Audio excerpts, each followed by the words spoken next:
Which of the following is the product of the reaction sequence below? Here we have a benzene ring with a methyl group and a terbutyl group, and the first step is NBS. NBS is a radical reaction that adds bromine to allylic or benzylic carbons. What is an allylic carbon? Allylic carbon is a carbon that is next to the double bond. So C double bond C, and this carbon must be allylic carbon. A benzylic carbon is a carbon that is right next to the benzene ring, attached to the benzene ring. This carbon is benzylic carbon.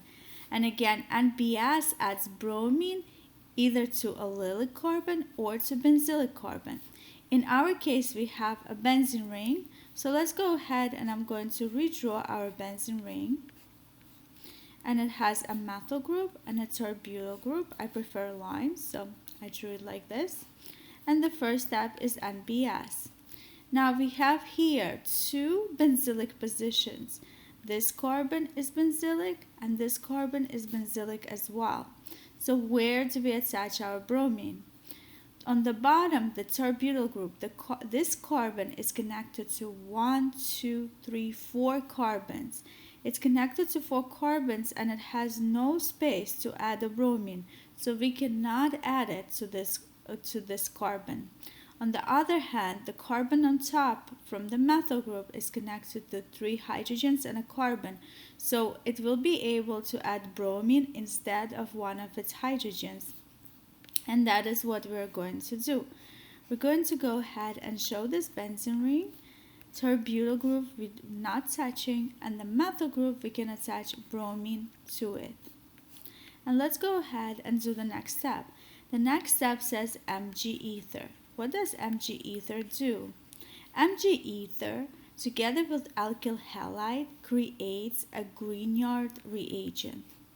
A Grignard, the way we will write it out will be, instead of Br, we will write MgBr, and that is my Grignard reagent. Of course, it can be different kinds of alkyl groups, but as long as you see MgBr, that means you have a Grignard.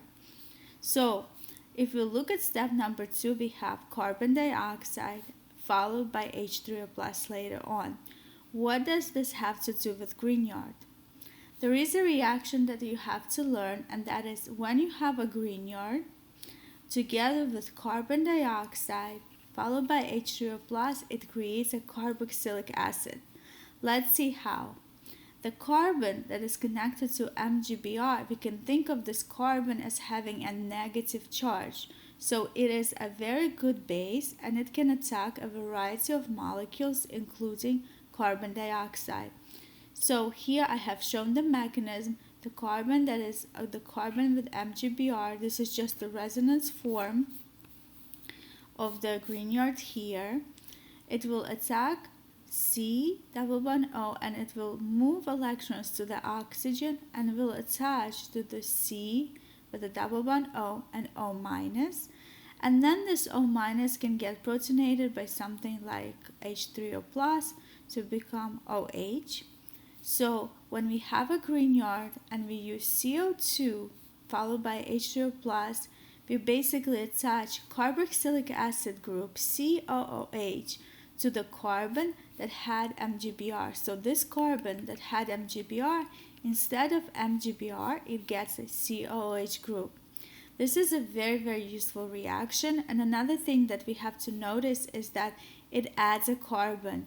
So we started with 2 carbons here, for example, and now we're going to have 3 carbons. It adds a carbon from the carbon dioxide molecule. So let's go ahead now and combine the steps here. So we have a Grignard and we have CO2 followed by H3O plus. I'm going to write it as different steps.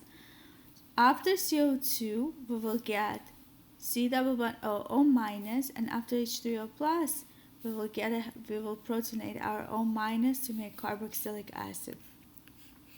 So what will it look like? Okay, so this is where my Grignard was, and this is the carbon that had the MgBr group. Now I said with CO2 and H2O plus, what we do is we add COOH to that carbon. So we add C double bond O OH to this carbon. This is what we have added, and this came from carbon dioxide. So this must be my final product. Now let's go ahead and look through all of the answer choices. Let's just scroll a little bit. In the first answer choice, this group, CH2 group, is not touched, so that's not it. Second answer choice looks like it could be correct, but we have to remember that now there is an extra carbon that came from carbon dioxide. So we have one carbon that we began with from the methyl group, and there will be another carbon with COOH. So that can't be it because this has one carbon only. In the choice 3, that can't be correct either because we have a methyl group here, and we know that our methyl group has to be connected to our carboxylic acid. Therefore, if you take a look at this choice, we have a benzene ring, CH2CO2H. CH2CO2H. I just drew it out, but we could have written it out as CH2CO2H. So this must be my correct answer. Did you like this video? If yes, then please click the like button. And if you want to see more of my videos, please go ahead and subscribe to my channel. This is Maya Alochi from Transformation Tutoring, and I really look forward to making more organic chemistry and general chemistry videos for you.